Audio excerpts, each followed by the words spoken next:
इस समय हम खड़े चिल्लू पार विधानसभा क्षेत्र के अंबेडकर चौक पर। आज यहाँ के विधायक जो है राजेश त्रिपाठी जी आम के साथ खास बात पर चर्चा कर रहे हैं और जो इससे पहले यहाँ के विधायक थे उनको ऊपर गंभीर आरोप लगा रहे, लगातार आरोप प्रत्यारोप चल रहा है। विधायक जी जिस तरह आज आपने पीसी के अंबेडकर चौक को क्यों चुना?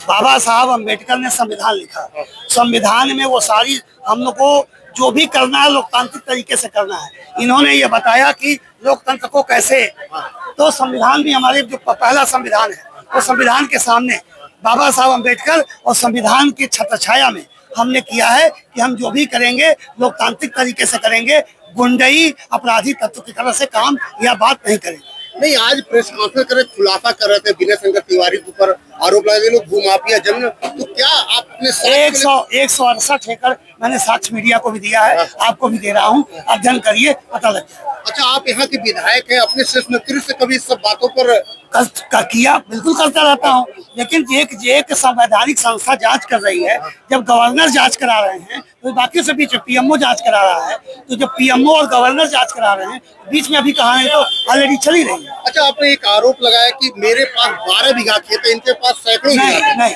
12.5 एकड़ 12.5 एकड़ तो उनके नहीं, वो नहीं, मेरे उससे तुलना नहीं करना है। मैं सिर्फ ये कह रहा हूँ कि हमको ये कह रहे थे कि इनके पास 90 डिसमिल पूर्वजों के पास जमीन थी और इनके पास 100 एकड़ जमीन आज की तारीख में है। तो मैंने कहा भैया 100 एकड़ साबित करो, मेरे पास तो 12.5 एकड़ है, मैंने ये कहा। सोशल मीडिया पर लगातार वार चल रहा है, तो क्या आपको डर लगता है यहाँ से? यहाँ का इंसान हूँ, इनसे डर लगता है, लेकिन डर के आगे ही तो जीत है। नहीं, डर लगता है क्या? सिर पे कफन बांध के निकला हूँ, जब कफन बांध लिया डर कैसा? तो क्या कहेंगे? जब कफन बांध लिया डर कैसा? देखिए, ये चिल्लूपार के विधायक थे, साफ कहना सर पे कफन बांध लिए तो डर कैसा। अजीत सिंह, न्यूज़ 24 गोरखपुर। आपने अंबेडकर चौक पर आम के साथ खास बात का क्या उद्देश्य, क्या करना है? 2 उद्देश्य था। ओपन प्रेस मीट हमने किया है आम के साथ खास बात, उसका ऐसे ये है कि अपने मित्रों के साथ हम लोग पूरे भरपेट आज आम का त्यौहार जा रहा है, सीजन तो खाएंगे। दूसरा, यहाँ के जो समाजवादी पार्टी के राष्ट्रीय सचिव और चिल्लू पार के विधायक रहे विनय शंकर तिवारी, वो यहाँ पे जुलूस निकाले थे और ये कह रहे थे कि साहब हम बाइज्जत बरी हो गए। तो हमने जजमेंट की कॉपी निकाल के अपने मीडिया को दिया है कि ये बाइज्जत बरी नहीं हुए, सशर्त बकायदे मुचलके पे जमानत इनको दी गई है। और दूसरा, ये झूठ बोल रहे हैं। दूसरी बात ये कि छोटे मियाँ तो छठे मियाँ, बड़े मियाँ सुभान अल्लाह। छोटे महोदय जो है विनय शंकर तिवारी, वो ईडी और सीबीआई के गिरफ्त में जेल गए थे और अभी बाहर आए हैं जमानत पर। और उनके जो बड़े भाई हैं वीर शंकर तिवारी, जो इंटर कॉलेज और डिग्री कॉलेज के प्रबंधक है बवालगंज के, उन्होंने 12 तरह के बिल्डिंग घोटाला, जमीन घोटाला, छात्रवृत्ति घोटाला, कार्पस फंड घोटाला, यूजीसी घोटाला, विधायक निधि घोटाला, दुकान के मकान पर बनाने का घोटाला, किराएदार घोटाला, ये तरह के 100 जमीन घोटाला, इस तरह के घोटालों की मतलब एकदम श्रृंखला लगाए हैं। पूरा का पूरा यह जो विद्यालय है यह एक लूट खसोट का अड्डा बन चुका है और भ्रष्टाचार का अड्डा बन चुका है। एक राजनीतिक दल का केवल केंद्र है, पढ़ाई लिखाई नहीं होती, केवल लूटने के रोज नए नए हथकंडे अपनाए जाते हैं। इसी का खुलासा मैंने बकायदे किया। अच्छा, आप वर्तमान में आप बीजेपी के विधायक हैं चिल्लूपार के, ऐसे में आपकी सरकार है, तो क्या आप शीर्ष नेतृत्व आप बात नहीं पहुंच पा रही है क्या? शीर्ष नेतृत्व तक बात पहुंचाया।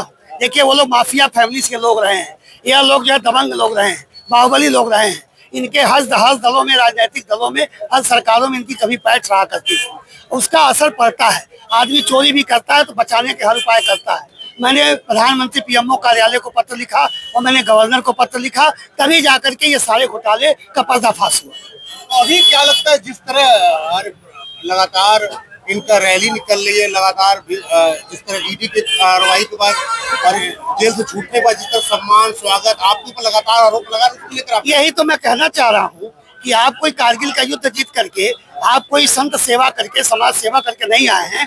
आप एक ही जमीन को 12 बैंकों से लोन लेकर के, लूट करके आप 1200 करोड़ के घोटाले में ईडी ने आपने हिंदुस्तान का पैसा हवाला के माध्यम से विदेशों को भेजा है, दुबई को भेजा है, अपने होटल को भेजा है। आपके ऊपर अहमदाबाद से लेके दिल्ली तक, नोएडा तक छापे पड़ रहे हैं। तो आप कोई दूध के धुले व्यक्ति नहीं है जो आप निकाल रहे हैं। यह अपनी खिन्नता को छिपाने की एक नापाक कोशिश है। हमने जनता को ये बताया है कि यह कोई पाक साफ होकर नहीं आए हैं, बल्कि जमानत पे आए हैं। और यह व्यक्ति, यह पूरा परिवार केवल लूटना, खसोटना और भ्रष्टाचार के लिए ही राजनीति में है। राजनीति में बना इसलिए चाहता है कि इनका भ्रष्टाचार जारी रहे। तो जिस तरह आपके ऊपर लगातार आरोप लगा रहे हैं, चाहे पीना हुआ चाहे भीष्म हुए, तो क्या कहना है इसको लेकर आप? मैंने उनकी बादशाहत खत्म की है। ये माना जाता था कि जब तक वो लोग जिएंगे तब तक जीतेंगे। और 2007 में एक गरीब ब्राह्मण का बेटा जनता से सहयोग लेकर के और जीत जाता है। तो एक गरीब ब्राह्मण का बेटा, इन लोगों का ये है कि सांसद भी यही रहेंगे, एमएलसी भी यही रहेंगे, मिनिस्टर भी यही रहेंगे, विधायक भी यही रहेंगे। कोई और ब्राह्मण या कोई और जात अगर चिल्लूपाल से आती है तो इन लोगों को नागवार लगता है। क्योंकि हमारे जरिए जनता ने इनको बार बार, पिता को 2 बार पटकनी दी, बेटे को 1 बार पटकनी दी, 3 बार ये लोग यहाँ हारे, बलिया हारे, बांसी हारे, डुमरियागंज हारे, खलीलाबाद हारे, गोरखपुर हारे, बलरामपुर हारे। तो लगातार हार से बौखला के उनको लगता है कि इन सारी हार के केंद्र में राजेश त्रिपाठी है। इसलिए वो लोग मेरा चरित्र हनन भी करते हैं, मेरा चरित्र हरण भी करते हैं और जान के भी हनन की कोशिश में लगे रहते हैं। अच्छा, अगर बात करें बीजेपी मुख्यमंत्री योगी आदित्यनाथ लगातार अपराधियों पर कार्रवाई की जा रही, कहते हैं अपराधी है नहीं, तो क्या लगता है अपराधी है कि नहीं? देखिए, 2 तरह के अपराधी होते हैं। एक होते हैं खूनी संघर्ष करने वाले, एक होते हैं भ्रष्टाचार वाले। तो खूनी संघर्ष करने वालों को तो मटिया मेट कर दिया गया। अब भ्रष्टाचारियों पे नकेल कसी जा रही है। इनका भी दिन आज नहीं कल आएगा ही। भ्रष्टाचारी बिल्कुल है, 100% लूट और भ्रष्टाचार का अड्डा बन चुका है नेशनल डिग्री कॉलेज बड़हल।